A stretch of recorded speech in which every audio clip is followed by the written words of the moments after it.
Hello guys, Namaste, Khulumbai. Welcome back to Zuria B Vlogs. आंनि दिनैनि video जाहैबाय आङो जा गोबावजों दिनैसो ब्लग खालामदों आरोना माने आङो स्कुटिजों एक्सिडेन्ट जादोंमोन नालाय ओमफ्राय माने हारसिंसोमोन आरोना आङो ओमफ्राय बिदिनो एसे स्पिड सालायदोंमोन आरोना ओमफ्राय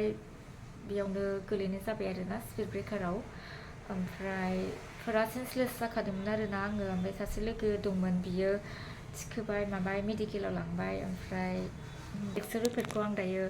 आंनि एक्सरे रिपर्टआव मा मोनखो आथिङा बायबाय नामा स' नोंथांमोना नायलांबा नुगोन आरोना स' नोंथांमोना इन्ट्रेस्ट दंबा आंनि भिडिअखौ जोबजासिम नायलांबा बिदिब्ला भिडिअखौ स्टार्ट खालाम दिनै लेट्स स्टार्ट फार्स्ट गोलैखालिनै मेडिकेलाव लांखालि गस्लायानो जिजोबलायखादों गोलैनाय लासैनो बुख्रांजोबदों आरोना गोजां बोथोरजों माजों थिखोनोनो हायि जादों ओमफ्राय नै दायो बिदि एसे मोजां मोनबाय आरोना बिदि प्लास्टार खानानै सेमलांबाय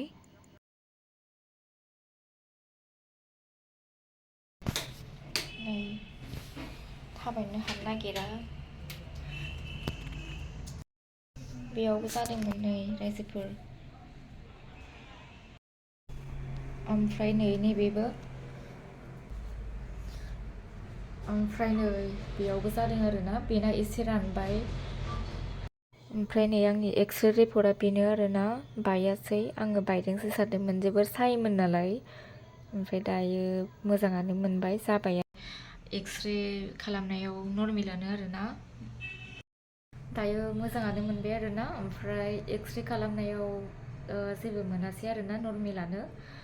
बिदिनो लोरिबाय आरोना आथिङा लोरिदों ओमफ्राय दायो डक्टरनाव नायजाबाय माबाय दायो सेमफिनबायानो आरोना बुजोबदोंमोन आरोना आथिङा स' आंनि दिनैनि भिडिअ'आ एसेनोसै नोंथांमोना आंनि भिडिअ'खौ मोजां मोनदोंब्ला अननानै प्लिज लाइक शेयार साबस्क्राइब खालाम स' एसेनोसै गोजोन्थों बाय बाय